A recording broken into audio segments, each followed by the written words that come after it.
लक्ष्मी हमारे घर में आती तो है, पर उसे कैसे टिकाए रखा जाए उसके बारे में पिछले 2 दिन से हम चर्चा कर रहे थे। पहला सूत्र ये बताएगा कि जिसके घर में अतिथि की सेवा होती है, अतिथि का झूठा जिसके घर में गिरता है, उसके घर में बरकत बरसती है और लक्ष्मी स्थायी रूप से वहाँ निवास करती है। दूसरा कल हमने बताया था कि तुलसी की सेवा जिस घर में होती है, क्योंकि तुलसी लक्ष्मी ही तुलसी के रूप में अवतरित हुई है, और जिस घर में तुलसी नहीं होती है वहाँ लक्ष्मी होने का सवाल ही नहीं पैदा होता। इसलिए जहाँ तुलसी की सेवा होती है वहाँ लक्ष्मी स्थायी रूप से अपना वास करती है। आज हम तीसरा सूत्र बताएंगे, वो है जल की उपयोगिता को लेकर। लक्ष्मी जी वो सिंधुजा है, समुद्र से पैदा हुई। जब समुद्र मंथन हुआ और 14 रत्न निकले थे, उसमें लक्ष्मी भी प्रकट हुई थी। तो समुद्र जो है वो लक्ष्मी का पिता है, यानी लक्ष्मी का पिता जो है वो जल है। जिस घर में जल का अनादर होता है, दुरुपयोग होता है, उस घर में लक्ष्मी निवास नहीं करती है स्थायी रूप से। आजकल आरओ का ज़माना आ गया। पहले घर के अंदर जल के पात्र भरे हुए रखे जाते थे, आजकल तो नल खोला और बहता हुआ पानी रहता है। स्थायी भरा हुआ घड़ा नहीं रहता, तो फिर लक्ष्मी वास किस में करेगी? वो तो जैसे नल बहता है वैसे लक्ष्मी बहती रहती है।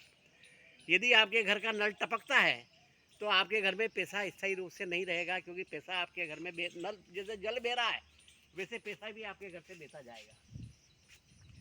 तो लक्ष्मी को टिकाने के लिए या तो अपने घर के अंदर जो जल के पात्र है वो भरे हुए रहना चाहिए, और दूसरा ये है कि आपके बाथरूम के अंदर जो बाल्टियाँ हैं वो भरी हुई रहे। यदि वो भरी नहीं हो तो उनको उल्टी रखें। किसी भी पात्र को खाली और सीधा नहीं रखें, ताकि लक्ष्मी आपके घर में स्थायी रूप से रह सके। सिंधुजा यानी कि समुद्र पिता है लक्ष्मी का। नारद जी ने भी पूछा था लक्ष्मी जी से कि आप ब्राह्मणों के घर में बताते हैं कि लक्ष्मी और सरस्वती का बेर होता है और सरस्वती के पुत्र ब्राह्मण कहलाते हैं, तो आप स्थायी रूप से ब्राह्मणों के घर में निवास क्यों नहीं करती है? तब लक्ष्मी जी ने नारद जी को भी ये बताया था कि पीतः त्रात क्रुद्धेन चरणतल तो बंधवो ये न रोषा दाबाल्यादि विप्रवर्ये सौमुख विवरे धार्यते वेरिणे में गेहम में छेदयंती प्रतिदिनम उमाकांत पूजा निमित्तम तस्मात् खिन्ना द्विजकुल निलयम नाथ युक्तम त्यजामी। एक तो मेरे पिताजी को गुस्से में पी गए अगस्त मुनि, तो ब्राह्मणों से मुझे इसलिए भी रोष है। चरण तल हतो बंधवो ये न रोषा, भृगु जी ने मेरे पति के सीने पे लात मार दी थी, वो भी ब्राह्मण थे। दा बाल्यादि विप्रवर्ये समुख वीरवे धारिते वेरिणी, बच्चन छोटे छोटे ब्राह्मण के बच्चे बटुक होते हैं, वो बचपन से ही मेरी बेरिणी सरस्वती को अपने गले में ऐसे रखते हैं जैसे नागिन को कोई बिल में रखता है।